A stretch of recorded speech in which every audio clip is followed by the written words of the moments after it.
নমস্কার বন্ধুরা, আমি সুমি কিচেনে সবাইকে স্বাগতম নতুন রেসিপি দেখার জন্য। আজকে আমি নিয়ে এসেছি করলার রেসিপি। তো বন্ধুরা, রেসিপিটা যেমন দেখতে হয়েছে লোভনীয়, খেতেও হয়েছিল দারুণ। যারা করলা খেতে পছন্দ করে না তারাও কিন্তু এই করলার রেসিপিটা পেলে চেটেপুটে পুরোটাই খেয়ে নেবে। তো আমি এখানে 500 গ্রাম মতন একদম কচি করলা নিয়ে নিয়েছি। আর এবার এইটাকে আমি কেটে নেব।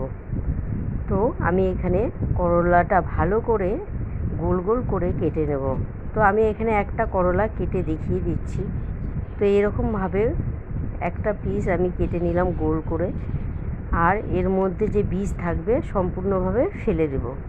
তো দেখো, সবগুলো করলা আমি কেটে নিয়েছি গোল গোল করে, আর মাঝখানে যে একটু বীজ থাকে বীজটাকে আমি হাত দিয়ে সম্পূর্ণটাই পরিষ্কার করে ফেলে দিয়েছি, আর ধুয়ে আমি একটা বাটিতে রেডি করে নিয়েছি।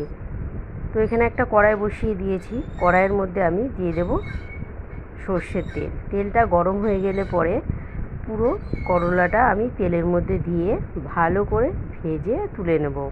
তো এখানে আমি সম্পূর্ণ করলাটা দিয়ে দিলাম। এবার আমি দিয়ে দেব সামান্য পরিমাণ হলুদ, আর দিয়ে দেব সামান্য পরিমাণ লবণ। হলুদ লবণ পরিমাণ অনুযায়ী দিয়ে আমি করলাটাকে মিডিয়াম হিটে রেখে ভালো করে মুচমুচে করে ভেজে তুলে নেব। আর করলাটা যদি ভালো করে ভাজা হয় তাহলে তেতো ভাবটা কমে যায়। আর এরকমভাবে করলাটা রান্না করলে তো তেতোটা একদমই থাকে না। ওই যে বললাম না, যারা পছন্দ করে না তারাও খেয়ে নেবে, বুঝতেই পারবে না যে কি খাচ্ছি। তো এবার করলাটা দেখো পুরোপুরি ভাজা হয়ে গেছে। তেল ঝরিয়ে করলাগুলো তুলে নিলাম একটা থালার মধ্যে। তো এবার কড়াইটাকে বসিয়ে দিয়েছি আবারও, আর কিছুটা সর্ষের তেল দিয়ে দিলাম। তেলটা গরম হয়ে গেলে পরে এখানে আমি কেটে রাখা পেঁয়াজগুলো দিয়ে দিলাম। এখানে আমি মাঝারি সাইজের 3 থেকে 4টে পেঁয়াজ নিয়েছি, একদম কুচি করে কেটে নিয়েছি। আর দিয়ে দিলাম হলুদ, আর দিয়ে দিলাম লবণ। লবণ আর হলুদ দিয়ে পেঁয়াজটাকে নেড়ে চেড়ে ভালো করে ভেজে নেব, যেন পেঁয়াজটা একদম সফট হয়ে। তো পেঁয়াজটা সফট হয়ে গেছে। এবার ওর মধ্যে দিয়ে দিলাম রেড চিলি পাউডার 1 চামচ। 1 চামচের একটু বেশি দিয়েছি, যেন একটু ঝাল ঝাল টক টক মিষ্টি মিষ্টি ভাবটা আসে। আর দিয়ে দিলাম এখানে 3টে মাঝারি সাইজের টমেটো কুচিয়ে।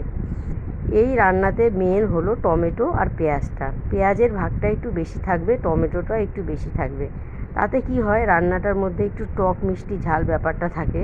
এতে বোঝাই যায় না যে করলাটা তেতো ছিল। তো দেখো কি সুন্দর কালার একটা এসছে মশলাটা।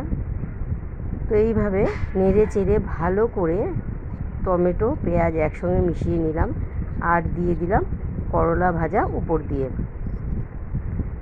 এবার একটু খুন্তির সাহায্যে ভালো করে এরকম নেড়ে চেড়ে মিনিট 5 ভেজে নেব। আর ভাজা হয়ে গেলেই রেডি হয়ে যাবে সোনালি করলা। তো আমার রেসিপিটা যদি বন্ধুরা ভালো লাগে অবশ্যই লাইক কমেন্ট শেয়ার করবে, আর আমার চ্যানেলটাকে সাবস্ক্রাইব করে পাশে থাকবে। আর রেসিপিটা দেখার আগে অবশ্যই একটা লাইক দিয়ে শুরু করবে। আর নতুন বন্ধু যদি হয়ে থাকো তো পুরো ভিডিওটি ফুল ওয়াচ করে বেল আইকন প্রেস করে দেবে, যে নতুন নতুন রেসিপি পাওয়ার জন্য। তো এবারে আমি একটা পাত্রে নামিয়ে নিচ্ছি।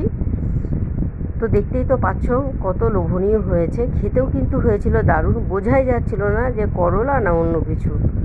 গরম ভাতে একদম জমে যাবে। আর এই টাইমে হালকা গরম, তো ডালের সঙ্গেও খাওয়া যাবে, এমনি ভাতের সঙ্গেও খাওয়া যাবে। তো আমার রেসিপিটা দেখার জন্য তোমাদের সবাইকে ধন্যবাদ সুমি কিচেনের তরফ থেকে।